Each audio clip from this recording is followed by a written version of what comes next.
As humans of the modern world, we usually don't stop to think how does something works. For the majority of us, our phones, or laptops, or tablets just work because they do. We don't understand completely what they do, but they do it and that's what matters. But if we don't know how something works, how can we take care of it? And what better example to answer this question than one of the most complex machines in existence, our own body. But first, to understand how the body works, we need some basic knowledge. First of all, what's the difference between anatomy and physiology? Well, basically, anatomy refers to the science that studies body structures, while physiology is the science that studies body functions. They are not completely different, but they complement each other. Now, what are the main body positions? When talking about schemes or models, there are three main positions in which we can find the human body: anatomical, prone, and supine. Anatomical position refers to descriptions of any region or part of the body that assume that the body is facing forwards. Then, prone position is when the body is lying face down, and finally, supine position is when the body is facing up. Moreover, we also have a classification known as regional names, which divide the body into upper limb and lower limb, being the upper limb subsequently divided into head, neck, and trunk. Furthermore, we also have directional terms, which are words that describe the position of one body part relative to another, and they are used to locate various body structures. They can be distal or proximal, lateral or medial, anterior or posterior, superior or inferior, superficial or deep, intermediate or ipsilateral or collateral. Another division of the human body can also be the body planes, which refers to the forms in which we find the body represented in different schemes. Body planes are divided into sagittal plane, which divides the body or an organ into right and left sides, mid-sagittal or median plane, which divides the body into equal right and left sides, parasagittal plane, which divides them into unequal left and right sides, frontal or coronal plane, which divides the body into anterior and posterior parts, the transverse plane, cross-sectional or horizontal plane, which divides the body into superior and inferior parts, and the oblique plane, which passes at an angle between the transverse plane and either a sagittal or frontal plane. Finally, we have the body sections, which refer to sections that are flat surfaces of three-dimensional structures or cuts along a plane. They are named according to the plane along which the cut is made and include transverse, frontal, and sagittal sections. Regarding body cavities, there are spaces in the body that help protect, separate, and support internal organs. The human body is divided into two main cavities, the ventral cavity and the dorsal cavity. The ventral cavity is divided into the thoracic, abdominal, and pelvic cavities, and the dorsal cavity is divided into the cranial and vertebral cavities. The thoracic cavity is a cavity that is formed by the ribs, the chest muscles, the sternum, and the thoracic portion of the vertebral column. Within the thoracic cavity are the pericardial cavity, which is a fluid-filled space that surrounds the heart, and two pleural cavities. Each pleural cavity surrounds one lung and contains a small amount of fluid. The central part of the thoracic cavity is called the mediastinum.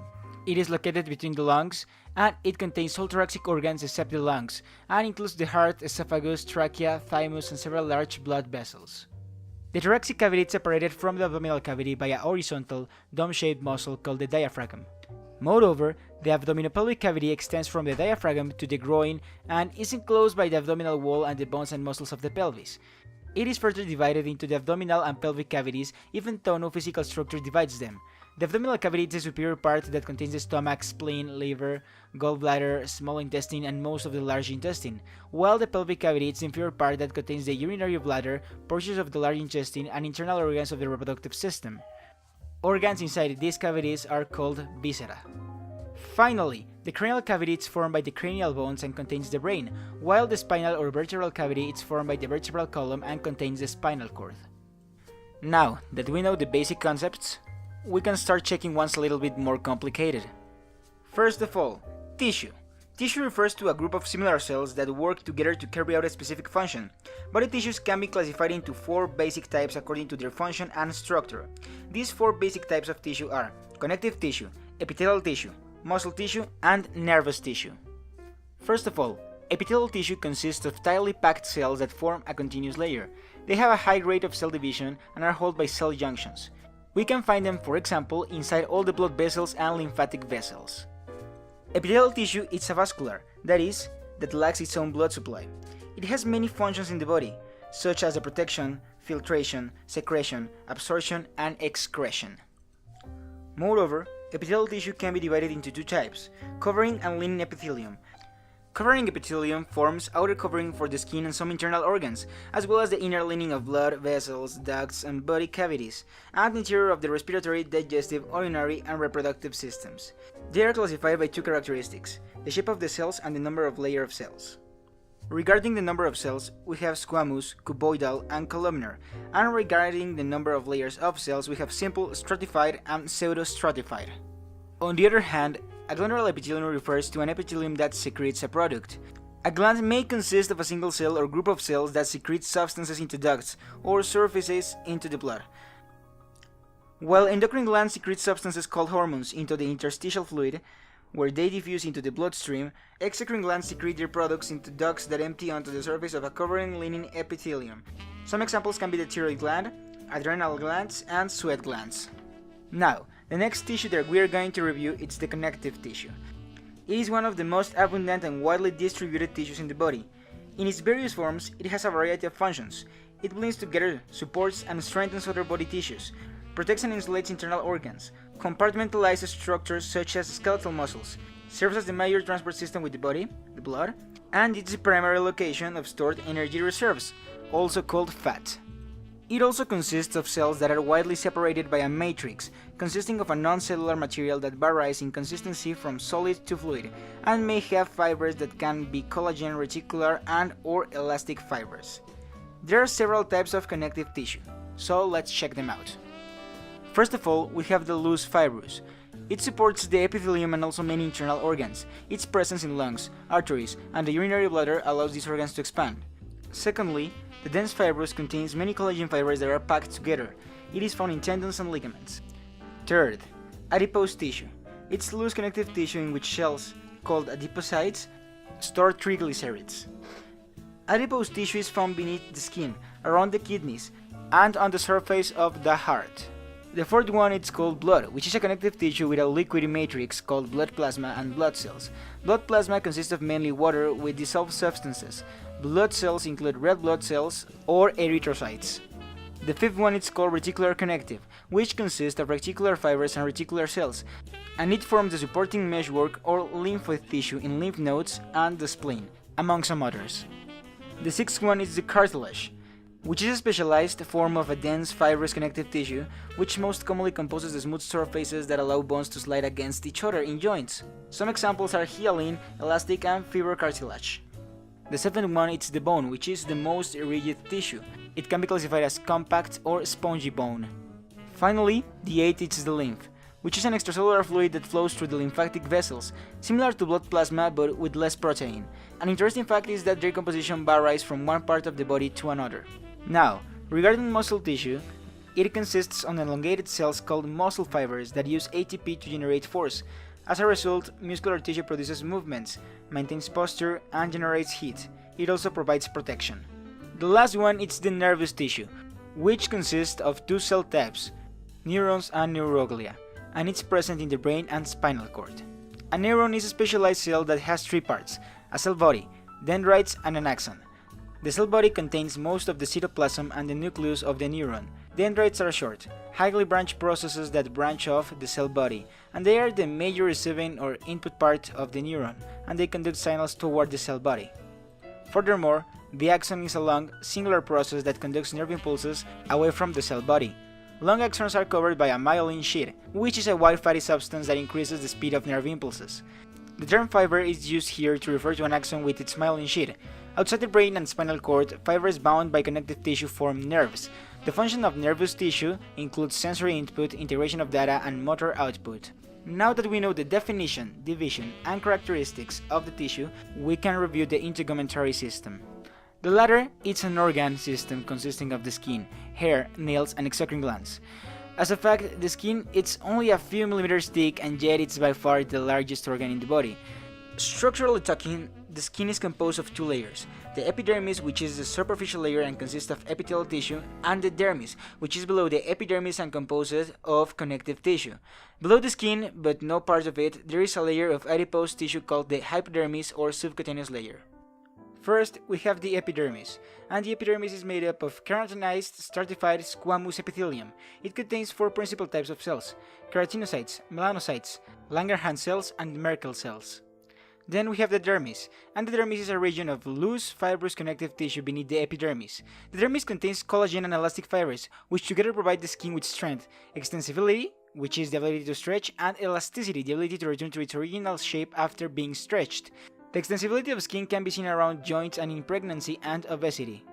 Nevertheless, extreme stretching may produce small tears in the dermis, causing stretch marks that are visible as red or silver white marks on the skin surface. The number of collagen and elastic fibers decreases with exposure to the sun, causing the skin to become less supple and more prone to wrinkling. The dermis also contains blood vessels that nourish the skin, as well as sensory receptors that are specialized free nerve endings that respond to stimuli. Now, generally talking about the physiology of the skin has several important functions, such as the thermoregulation, blood storage, protection, cutaneous sensation, excretion and absorption, and synthesis of vitamin D. Furthermore, there are also several accessory organs to the skin, which include the hair, the sebaceous or oil glands, the sudoriferous or sweat glands, and the nails, all of which are of epidermal origin, although most of them are found within the dermis. Now that we have reviewed the anatomy and physiology of the skin, we can go a little bit deeper on our body and analyze the anatomy and physiology of the bone. To start off, the bones of the skeletal system make up about 18% of our body weight and carries out several functions, which include support, protection, aiding movement, mineral homeostasis, blood cell production, and triglyceride storage. Although there are about 206 bones that make up the human skeleton, they are classified whether in axial skeleton or the appendicular skeleton, and by their shape, which can be long, short, flat, irregular, or round.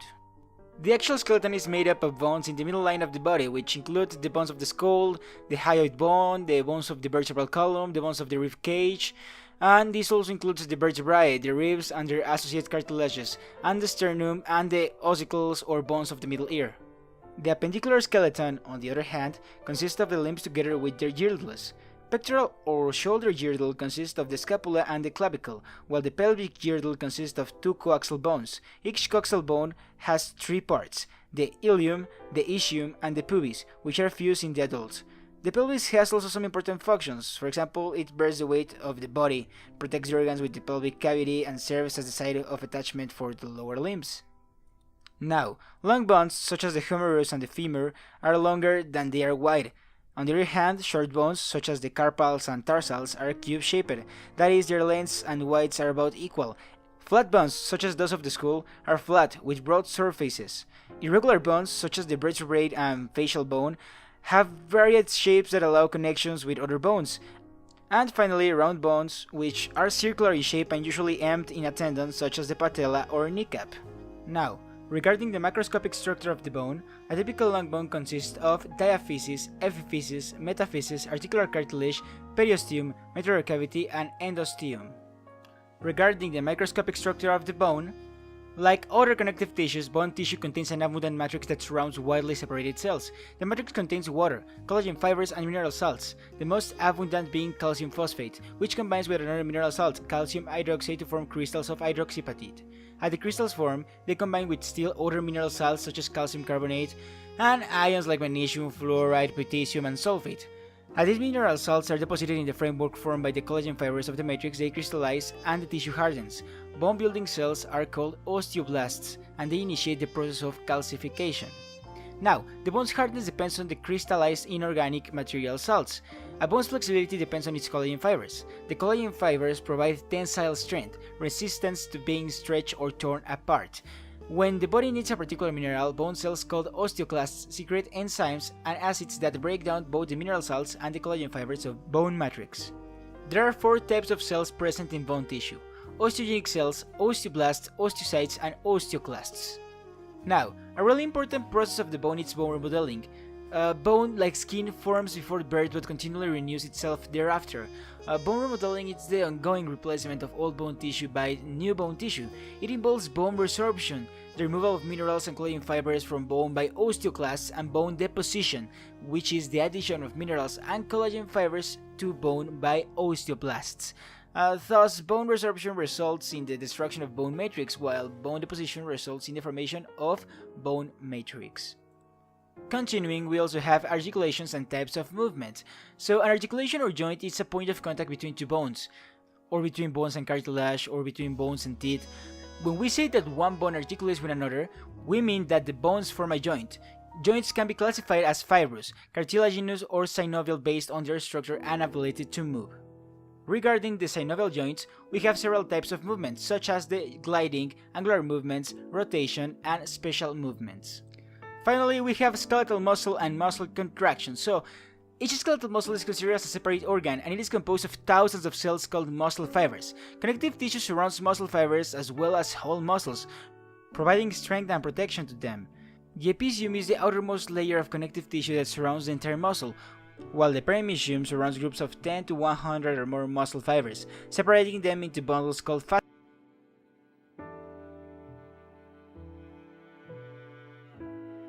Areolar connective tissue that surrounds each individual muscle fiber. All three connective tissue layers extend beyond to form a tendon, which is a cord of dense irregular connective tissue that attaches the muscle to the bone. Tendons are attached to the bones of the skeleton, and the contraction of skeletal muscle causes the bones at a joint to move. To understand how skeletal muscle contraction can generate tension, it is important to understand its microscopic anatomy. The most important components of a skeletal muscle are the muscle fibers themselves. A muscle fiber is a cell containing the usual cellular components, but with special names. For example, the plasma membrane of the muscle cell is called sarcolemma, the cytoplasm is called the sarcoplasm, and the endoplasmic reticulum is called the sarcoplasm reticulum.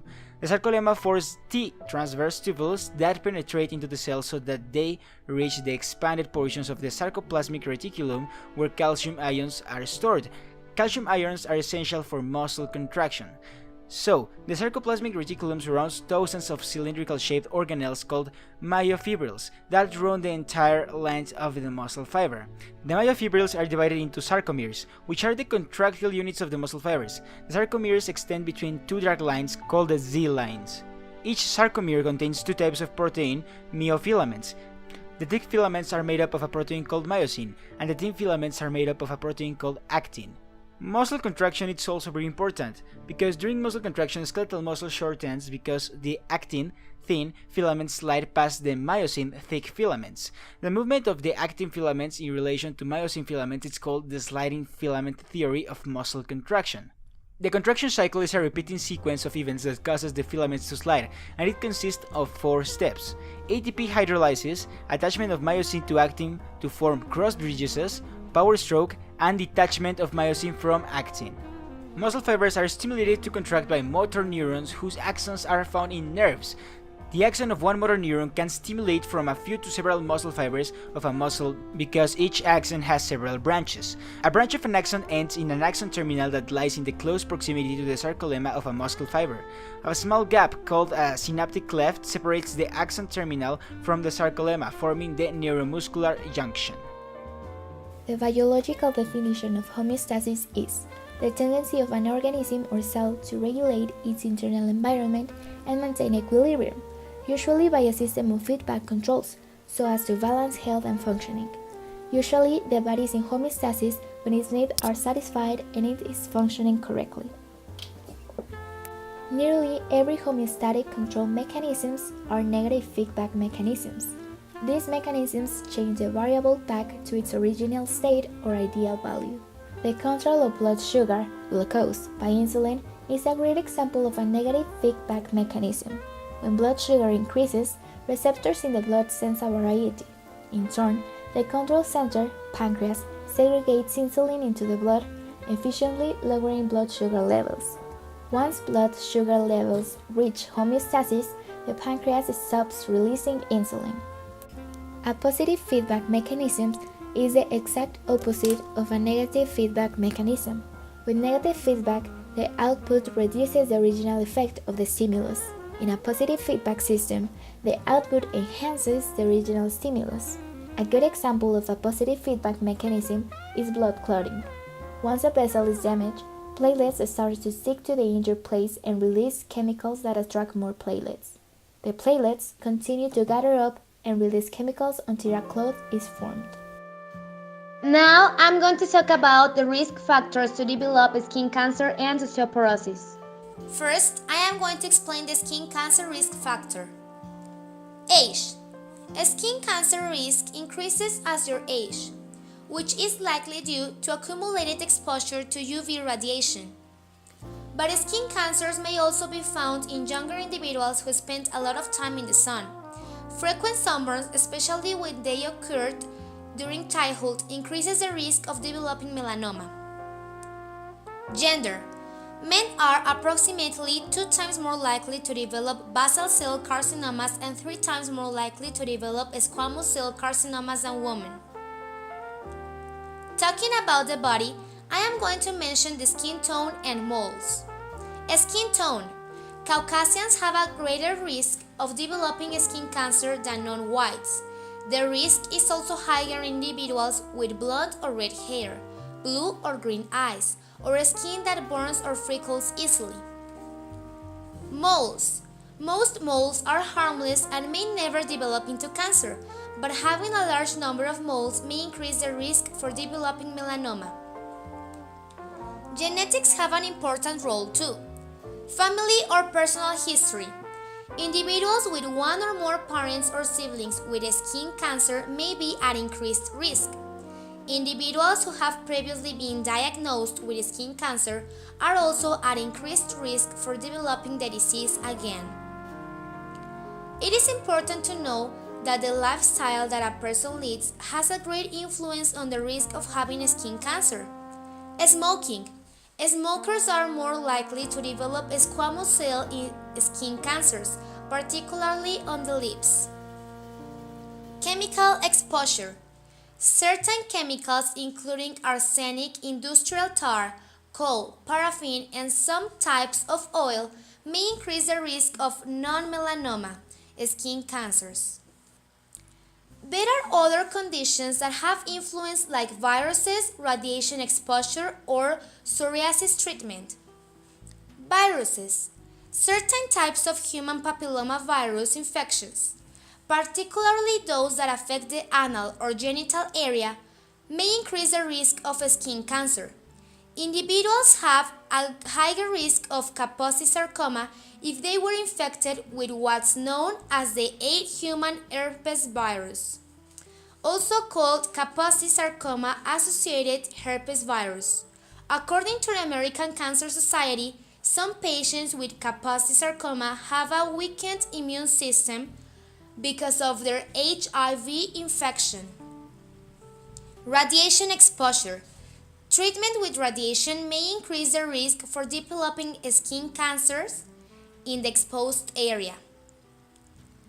Psoriasis treatment. Individuals who have been treated for psoriasis with a combination of psoralen, a natural remedy, and ultraviolet light treatment may have an increased risk for developing squamous cell carcinoma and other forms of skin cancer.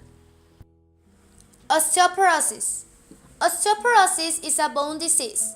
It causes you to lose too much bone, make too little bone, or it can be both. This condition makes bones become very weak and puts you at risk of breaking bones during normal activity. Now, I am going to tell you the risk factors. Diet. Dietary habits can increase risk of developing osteoporosis. Luckily, this is a risk factor that can be controlled. A diet without enough calcium and vitamin D can contribute to weak bones. Exercise. An inactive lifestyle can increase your risk for osteoporosis. High-impact exercises can help build and maintain bone mass. Some examples of exercises that are helpful are hiking, dancing, running, and muscle-strengthening exercises like lifting weights. Cigarette smoking. Research indicates that cigarette smoking may lead to bone loss and increased risk of fracture. Smoking can be especially problematic when it occurs along with low weight, low physical activity, and a poor diet. Alcohol consumption. Too much alcohol can cause bone loss and contribute to broken bones, but low levels of alcohol may be beneficial. 1 drink a day for women and 2 for men has been linked to better bone density. Medications. Certain medications and medical conditions can put you at risk for developing osteoporosis. This can include long-term oral or injected corticosteroids, such as prednisone or cortisone.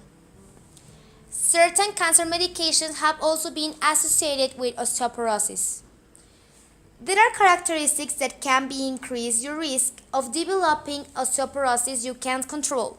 These risk factors include being female, age, risk increases as people grow, body frame, smaller and thinner people have less bone mass to begin with. Ethnicity, people who are Caucasian or Asian descent have the greatest risk. Finally, the family history of the condition. In the past, all the lethal diseases that caused a lot of deaths were the principal motives of the humans to find a cure. And they actually found it. The people had to understand the principal causes of that disease and how to prevent another plague of that type, even if some of their daily activities were the principal causes of that illness, like the Black Death, that was caused by the usual lack of hygiene of the people. So, after finding a cure, all they had to do was changing their costumes. There were another plagues that gave fear to the world, but with the science evolving every time, they were totally eradicated. We think that the lethal diseases of the actuality, like the HIV and the cancer, will be controlled until one point that the humanity will implement a new way to cure those illnesses. Because even if nowadays they are so dangerous for the life of the people, and there is only normal methods in order to never get them, and complicated methods to maintain them in a calm state, they still be dangerous and can cause death. In the future, some of the cures for a lot of different illnesses will be discovered, making that the people will be able to be free from them. But maybe this can be prevented by some other ways, like having a healthy lifestyle, doing exercise every day at least 5 minutes, avoiding the trash food from the different brands, eating in every food something balanced like a salad of fruits and vegetables, also having all the vaccines that gave you after being born, that is vaccine against tuberculosis and hepatitis B, the vaccines during the first years of life that are TTIP vaccine against diphtheria and the ones against tetanus, pertussis, whooping cough, poliomyelitis, Haemophilus, influenza type B, pneumococcal. And finally, the vaccines from the 11 to 18 years of life, the vaccine against the influenza, meningococcal, MEN-ACWY, and MEN-B, hepatitis type A and B, polio, measles, mumps, and rubella, chickenpox. At the end, with all these methods, everyone in the future will have a greater possibility to prevent illness, even if the cures against most of them were invented with the pass of the time. Maybe the science will help us to survive, but the first stage that we need to do is in ourselves, taking care of our bodies, and paying attention to the previous symptoms of a possible disease.